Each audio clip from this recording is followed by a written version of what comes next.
সবাই তো হালদাই বলছে ভাই রে তুই কিনা বলেছিলিস কলিতে কোনো অস্ত্র ধারণ করবো না, শুদ্ধ প্রেম দিয়ে তুই কলিকে উদ্ধার করবি, তাহলে কেন তুই ওই সুদর্শন চক্র তপন জানালি? তোর হস্তে তো তাকে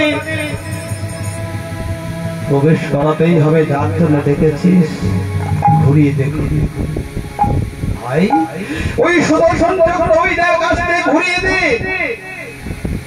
চৈতন্য এলো, চৈতন্যের গৌর হরির খেয়াল এলো, সত্য তাই আমি বলেছিলাম কলিকালে কোনো অস্ত্র ধরবো না। সুদর্শন চক্রকে আবার ঘুরে যেতে বললো, তুমি চলে যাও। একদিন শুধুমাত্র ক্রোধ জেগেছিল আমার গৌর হরির মনে, তাছাড়া কোনোদিন ক্রোধ জাগেনি, কোনো অস্ত্র ধরেনি। তাহলে এখানে কি বলবি? পাঁচনি ঘোরাচ্ছে কি? বলেন না, ভাবাবেশে গৌর হরি যেন দুই আঙ্গুলে ঘোরাচ্ছে, আর বলছে কি হই হই হই রে, হই হই হই রে, হই হই হই রে। আমার কানে বলাই কে যে যেন ভালোবাসে, আমি তার হই, তার হই। তো গৌর হরির সঙ্গে দেখুন এই যে নৃত্য করছে আজকে গোষ্ঠী যাবে বলে তোমরা সামনে এসো। তোমরা তোমাদের মধ্যে কে কে আছে? আরে রামায় সুন্দর আনন্দ সঙ্গে নিত্যানন্দ,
গৌরীদাস বেরাম ঠাকুর সেবা হরিদাস এদের আর আনন্দে ধরে না।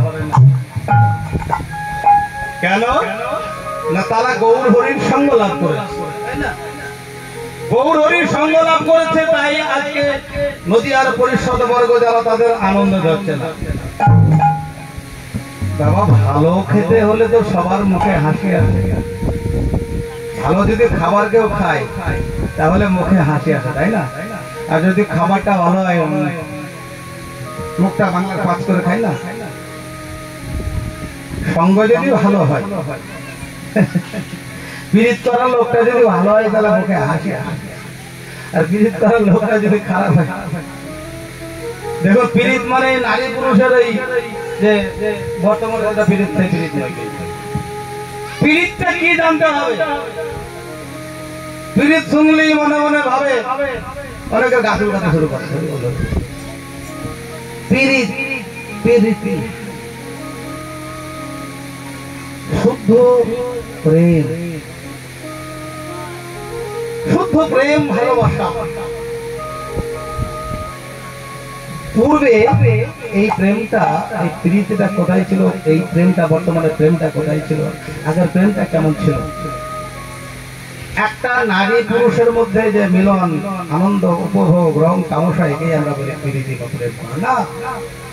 পূর্বে এই প্রেম শব্দটা ছিল একের সঙ্গে অপরের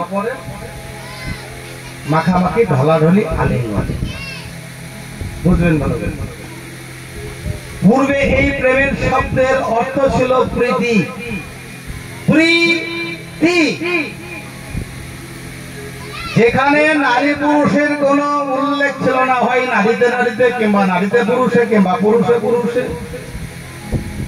কিংবা তৃতীয় লিঙ্গ, একটা হিজড়ের সঙ্গে একটা নারী, কিংবা একটা হিজড়ের সঙ্গে একটা পুরুষের, কোন নারী পুরুষ ভেদাভেদ ছিল না, কোন লিঙ্গ ভেদাভেদ ছিল না। বোঝা গেল? এটাকে বলছে প্রীতি। তারপরে ভাষার অপভ্রংশ হলো। যারা বাংলা নিয়ে যেটা পড়েছেন, যারা শিক্ষক আছেন বা বাংলা ভাষা নিয়ে যারা বুঝেন, তারা এগুলো বুঝতে পারবেন। যারা বোঝেন না তারা বুঝতে পারবেন, আমি বলে দিচ্ছি। তারপরে প্রীতি শব্দটা ভাষার অপভ্রংশ হতে হতে কোথায় এসে দাঁড়ালো? প্রীতি। চণ্ডীদাস আর রজকিনী প্রীতি করতো। প্রীতি যখন এলো, প্রীতি থেকে প্রীতি যখন এলো, তখন বাবা একটু আলাদা হয়ে গেল।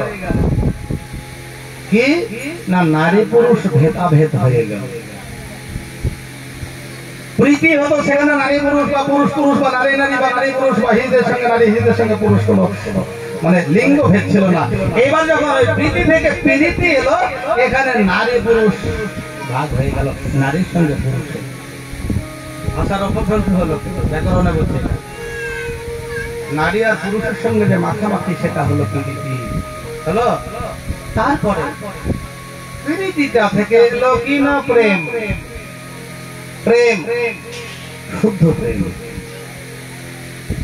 শুদ্ধ প্রেম মানে রাধা গোবিন্দ যে প্রেম করেছিল, শুধুমাত্র একজন আরেকজনকে ভালোবাসে। আমি একটু আগে বললাম না, এক পুরুষ শুধুমাত্র এক নারী, আর এক নারী শুধুমাত্র এক পুরুষ। আমার যদি ক্ষমতা থাকে অন্য এক নারীকে ভোগ করার, তাহলে হ্যাঁ, আমি যদি বাপের বেটা হয়ে আমি বাঘের বাচ্চা হই, তাহলে আমি আর একটা দেহ ধারণ করে আমি যদি আর একটা নারীকে ভোগ করতে পারি, তাহলে কোনো অপরাধ নেই। পারবো?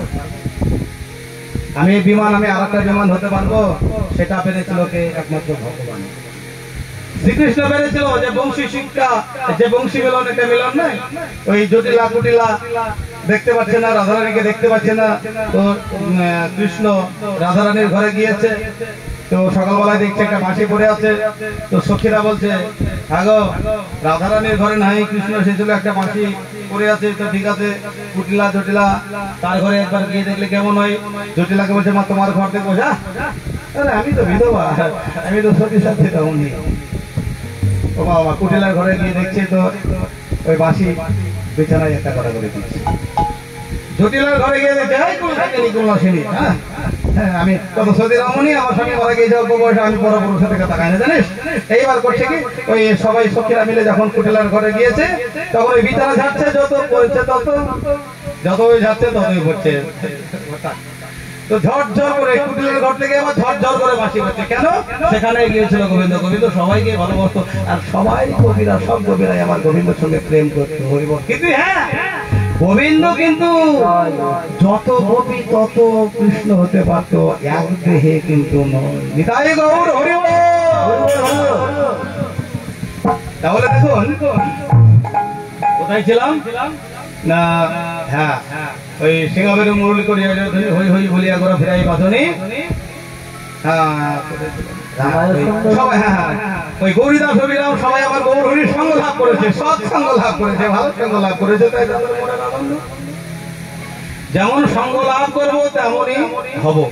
আমি মাতালের সঙ্গ প্রতিদিন যদি লাভ করি, হ্যাঁ 2 দিন 3 দিন মদের গন্ধ, তারপরে 2 দিন 4 দিন পরে দেখা যাবে কাছে বসলাম, তারপরে আরো কয়েকদিন পরে দেখলাম গ্লাস ধরলাম, খেতে গিয়ে খেলাম না, তারপরে কয়েকদিন পরে দেখলাম ঢুকু দিলাম, তারপরে কয়েকদিন পরে ট্রেনে পরে থাকলাম, পুকুরে দিল গঙ্গা জল।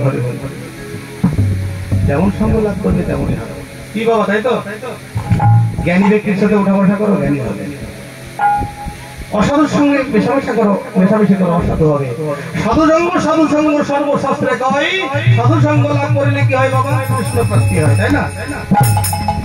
সাধু সঙ্গ লাভ করার একটা গুণ আছে, এই যে সাধুর আখড়া, সাধুর সঙ্গ লাভ করে যদি কিছু গুণাগুণ, কিছু মহা ঔষধ না পেত, তাহলে এই মাতাজি বাবাজি গুলো সাধুর সঙ্গ লাভ করতো না। করতো কি?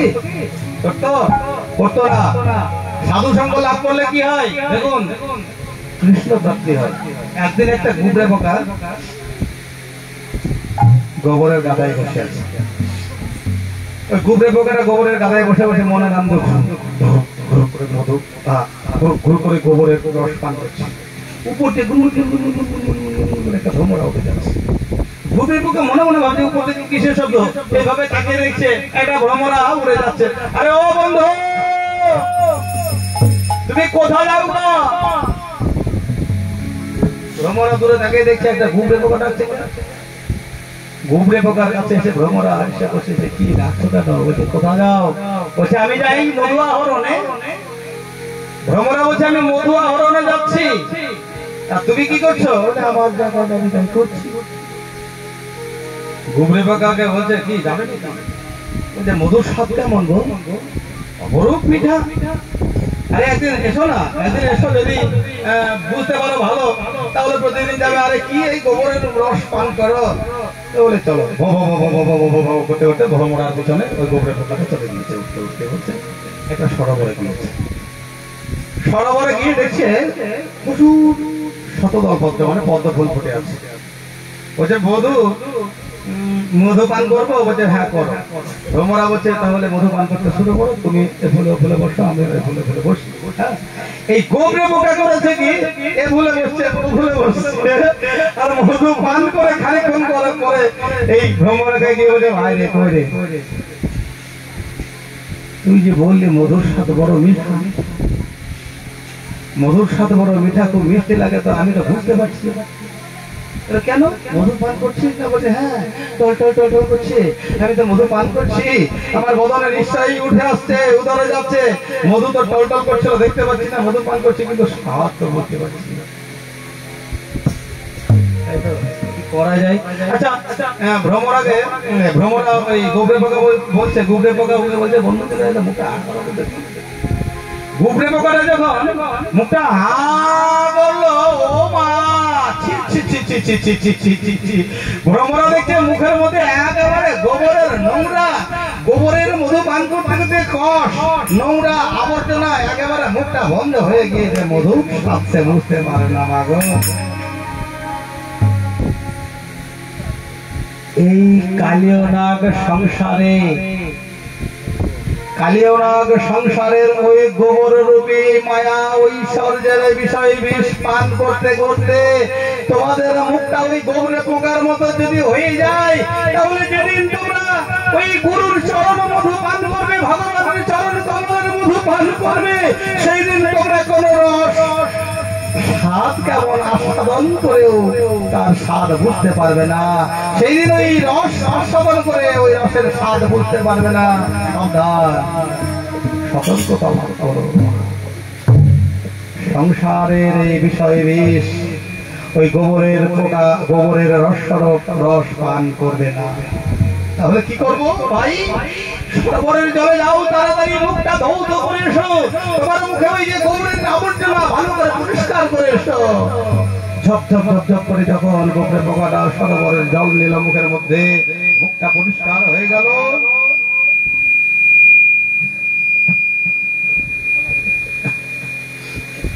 মুখটা যখন পরিষ্কার হয়ে গেল গোবরে পোকা দেখছে, এবার হা করো তো, দেখছে গোবরে পোকার মুখটা নির্মল পরিষ্কার ঝরঝরে বসে, যাও এবার মধু পান করো, ফুলের মধ্যে বসো, ফুলের মধ্যে বসো, তোমার চন্তুরিটা প্রবেশ করো, দেখবে এবার মিঠা লাগবে মধু।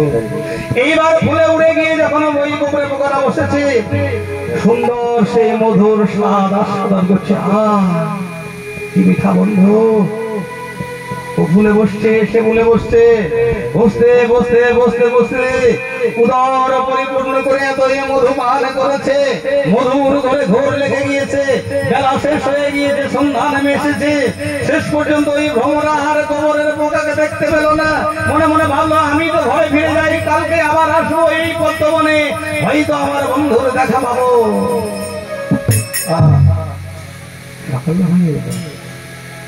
সকালবেলায় কোনে হাকে ভক্ত বাবা আমার, পূজারী আমার, পদ্ম পুষ্প তুলতে এসেছে সরোবরে। করেছে কি, যদি থাকে নসিবে আপনার আপনি আসিবে। এইবার যে ফুলের মধ্যে ওই গোবরে পোকাটা মধুর ঘরে একেবারে নেশাগ্রস্ত হয়ে ঢলে পড়েছিল, আর পাপড়িটা বন্ধ হয়ে গিয়েছিল। রাতের বেলায় পাপড়ি বন্ধ হয়ে যায় পদ্ম ফুল, দিনের বেলায় প্রস্ফুটিত হয়। এইবার ভোরের বেলায় পূজারী বাবা আমার ফুল তুলতে গিয়েছে, ওই পাপড়ি বন্ধ করে রেখেছে। ওই মত গোবরে ফুলের পোকাটাকে ওই শতদল পুষ্পটা তুলে এনে গোবিন্দ সেবাই দেবে বলে রেখেছে। যথাসময়ে ওই অপ্রস্ফুটিত পদ্মটা ধীরে ধীরে যখন প্রস্ফুটিত হলো, মানে ফুটলো, গোবিন্দের চরণে প্রভাত কালে চন্দন সহকারে যখন নিবেদন করল, পূজারি কিন্তু দেখেনি বাবা। এইবার সেই পদ্ম ফুলের উপরে, পদ্ম ফুলের মধ্যে ভ্রমরটা একবারে উলট মেরে ঘোর ধরে পড়েছিল। প্রভাতকালে যখন তার ঘুমটা ভাঙলো, গোবিন্দের চরণে পুষ্পটা নিবেদন করেছে, সেই পূজারি কিন্তু না দেখে দিয়েছে। আর এই গোবরে পোকাটা যখন তার ঘর কেটে নয়নে মিলল, তখন আমার গোবিন্দের ওই গোবিন্দের মদন কমল দর্শন করতে পারল না। তাই গৌর হরি বল, হরি বল, হরি বল। তাহলে সঙ্গ ভালো হলো, সঙ্গ গুণে আজ গোবরের রস পান করা, গোবর খাওয়া পোকাটা আজকে গোবিন্দের চরণ যুগল পেল, বদন কমল দর্শন পেল। নিতাই গৌর হরি বল, হরি বল, হরি বল। তাই আমার গুরু গোসাই বলল কি, যদি তোরি